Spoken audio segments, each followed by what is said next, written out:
ओम श्री गणेशाय नमः। नमस्कार दोस्तों, स्वागत है आपका अपने चैनल हिंदू पर टीवी पर। दोस्तों, प्रत्येक मास के कृष्ण पक्ष की चतुर्थी के दिन संकष्टी चतुर्थी तथा चौथ माता का व्रत किया जाता है। दिन भर निराहार रहकर उपवास किया जाता है। चंद्रोदय होने पर अर्घ्य देकर तथा गणेश जी एवं चौथ माता की पूजा करके लड्डू का भोग लगाकर भोजन करते हैं। वैशाख कृष्ण चतुर्थी से ही चौथ माता का व्रत प्रारंभ करते हैं। आइए सुनते हैं चौथ माता और गणेश जी की कहानी को। वीडियो को शुरू करने से पहले वीडियो को लाइक करें और चैनल को सब्सक्राइब करें। पूजा विधि। पूजा अर्चना के लिए विनायक जी एवं चौथ माता को पाटे पर अथवा दीवार पर मंड कर बना ले। उनकी विधि विधान से पूजा करें। व्रत रखे एवं चौथ माता की कथा सुने और सुनाए एवं रात्रि में चंद्र के दर्शन करके जल का अर्घ्य दे। उसके बाद व्रत खोले और भोजन करें। चौथ माता की कथा इस प्रकार है। एक बार की बात है, एक गांव में एक सेठ रहता था। वह बहुत संपन्न था। उसके पुत्र और पुत्रवधू भी थी। सेठानी भी सभी काम को चाहती थी। सभी प्रेम से रहते थे। जब बहू अपना काम काज करके बाहर को जाती तो उसके आस पड़ोस की स्त्रियां उससे पूछती कि आज भोजन में क्या बनाया था, क्या खाया था तूने। तब वह प्राय यही जवाब देती थी कि बासी भोजन किया है। एक दिन यह बात सेठ ने सुनी तो उसे बड़ा आश्चर्य हुआ कि इतना सब कुछ है, बहू को किसी की कोई कमी नहीं है, वह अच्छा भोजन करती है, फिर ऐसा क्यों कहती है। वह चुप रहा। थोड़े दिन बाद यही बात उसके पति ने सुन ली तो उसे बहुत क्रोध आया। रात्रि में उसने अपनी पत्नी को बहुत फटकारा और कारण पूछा। तब उसकी पत्नी ने कहा, मैंने ठीक ही कहा है। यह सब आपके दादा परदादा की मेहनत की कमाई है जिसे हम खा रहे हैं, तो यह बासी ही हुई ना। इस बात का गूढ़ रहस्य उसके पति की समझ में आ गया और उसने परदेश जाकर कार्य करने का मन बना लिया। अगले दिन उसने अपने माता पिता से बात की तो उन्होंने कहा, यह सब तेरा है, हमारे यहाँ सभी कुछ है, फिर क्या आवश्यकता है कि तू कमाने परदेश जाए। उसके समझाने पर माता पिता को उसकी बात माननी पड़ी। वह परदेश निकला और एक सेठ का सारा कार्य करने लगा। धीरे धीरे समय व्यतीत होने लगा। सासू माँ ने अपनी बहू से कहा, बहू, जब तू चूल्हे की अग्नि को बुझाए तो उस जलते हुए दिए को मत बुझाना, और दिए को अगर बुझाना हो तो चूल्हे की अग्नि को मत बुझाना। बहू ने कहा, ठीक है। एक दिन बहू कार्य कर रही थी, उसे ध्यान नहीं रहा और अचानक चूल्हे और दिए दोनों की अग्नि बुझ गई। वह सोचने लगी, अब क्या होगा। तब उसने सोचा, बाहर से अग्नि लाकर जला देती हूँ। पड़ोस में पहुंची तो वहाँ स्त्रियां माता की पूजा अर्चना कर रही थी। तब उसने उसके विषय में पूछा कि किसकी पूजा कर रही हो और क्यों कर रही हो।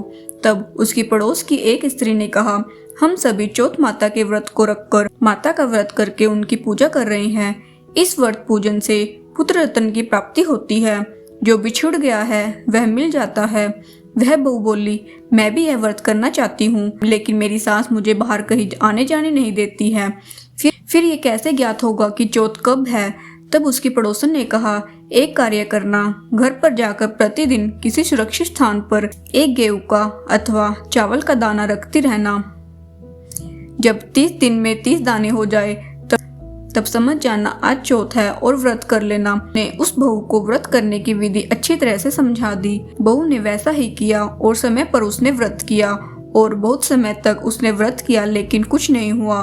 तब चौथ माता ने भी सोचा, यदि मैंने इसकी बात नहीं मानी और इसकी इच्छा पूरी नहीं की तो सभी का मेरे ऊपर से विश्वास उठ जाएगा। यह सोच माता ने कुछ करने का मन बनाया। उस स्त्री का पति अपने व्यापार में लगा हुआ था। एक रात्रि माता चौथ ने उससे सपन में आके कहा कि अब तुझे यहाँ पर 12 वर्ष हो चुके हैं, जा अपने घर की सूद ले, वहाँ तेरी पत्नी और माता पिता तेरी बाट जोह रहे हैं। तो वह बोला, मेरा यह सारा काम फैला पड़ा है, कुछ कार्य अटका हुआ है, उसका क्या होगा। माता ने कहा, सुन, विनायक जी का स्मरण करके दिया जला, उससे तेरा कार्य पूर्ण हो जाएगा। अगले दिन से उसने ऐसा ही किया। 1-2 दिन में उसके सभी कार्य पूरे हो गए। फिर उसने घर चलने की तैयारी कर ली और प्रसन्नता पूर्वक चल दिया। अभी कुछ दूरी पर पहुंचा ही था, मार्ग में उसने देखा एक सर्प जा रहा है, तो उसने सर्प को ताली बजाकर सिसकार दिया। इससे सर्प क्रोधित हो गया और बोला कि मैं अपने जीवन में 100 वर्ष पूर्ण कर चुका था और मैं मुक्ति के लिए जा रहा था, लेकिन तूने मुझे सिस्कार के मेरी मुक्ति के कार्य में बाधा डाल दी। अब मैं तुझे नहीं छोड़ूंगा। वह डर गया और सर्प से बोला, कृपया मुझे माफ करना। मैं 12 वर्षों के बाद अपने माता पिता व पत्नी से मिलने जा रहा हूँ। जब मैं उनसे मिल लूँ उसके बाद मुझे डस लेना। सर्प ने कहा, तुम वहां जाकर अपने पलंग पर सो जाओगे और मैं पलंग पर नहीं चढ़ पाऊंगा, फिर मैं तुम्हें कैसे डसूंगा। तब वह बोला, जब मैं सोऊंगा तब अपनी पत्नी की चोटी नीचे लटका दूंगा, उसके सहारे तुम ऊपर आ जाना और मुझे डस लेना। सर्प ने कहा, ठीक है। तब वह व्यक्ति अपने घर की ओर चला। घर पर सभी उसको वापस आया देखकर बहुत प्रसन्न हुए, लेकिन वह कुछ परेशान था। उसकी मन की बात भांप कर उसकी पत्नी ने सब कुछ पता कर लिया। वह बोली, चिंता मत करिए, सब ठीक होगा। जब रात में सब सो गए तो उसने अपने घर की सीढ़ियों पर खाने पीने का सामान और दूध रख दिया। रात्रि में सर्प आया, दूध पिया और भोजन को खाता हुआ खुश होकर आगे बढ़ा, लेकिन उसने तो डसना था, अतः वह उसके कमरे की ओर बढ़ा। इस प्रकार सर्प के आने पर विनायक जी ने सोचा, इनकी रक्षा करनी चाहिए, और ज्योत माता ने भी रक्षा की सोची। तब उन्होंने सर्प के डसने से पहले ही उसे समाप्त कर दिया, तो खून ही खून फैल गया। वह जब यह सब उसके माता पिता ने देखा तो दंग रह गए। बेटे के बताने पर चला। बेटे ने कहा कि मेरे जाने के पश्चात किसी ने कोई पुण्य कर्म दान आदि नहीं किया। तब मां ने कहा, हाँ मैंने दान पुण्य किया है। मैं बहू को 4 समय भोजन करवाती थी। बहू ने कहा, मैंने किया है पुण्य कर्म।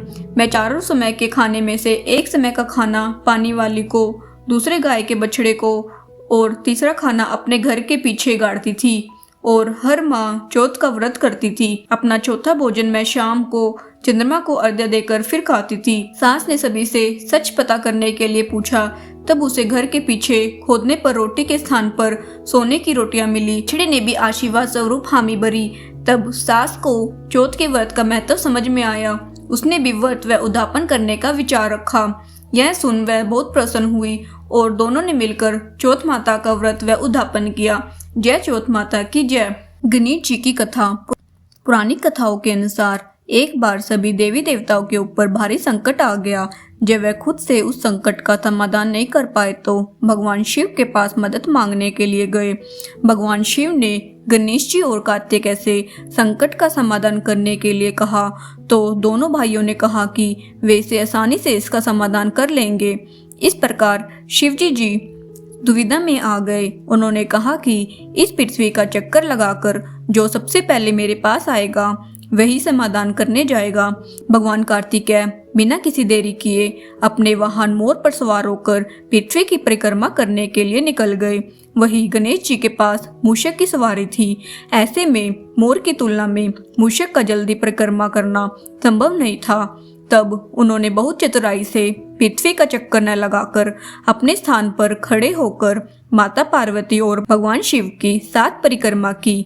जब महादेव ने गणेश जी से पूछा कि उन्होंने ऐसा क्यों किया, तो इस पर गणेश जी बोले, माता पिता के चरणों में ही पूरा संसार होता है, इस वजह से मैंने आपकी परिक्रमा की है। यह सुनकर भगवान शिव और माता पार्वती बेहद प्रसन्न हुए और उन्होंने देवताओं को संकट दूर करने के लिए गणेश जी को चुना। इसी के साथ भगवान शिव ने गणेश जी को यह आशीर्वाद दिया कि जो भी चतुर्थी के दिन गणेश पूजा कर चंद्रमा को जल अर्पित करेगा उसके सभी दुख दूर हो जाएंगे, साथ ही पाप का नाश और सुख समृद्धि की प्राप्ति होगी। जय गणपति बप्पा की जय।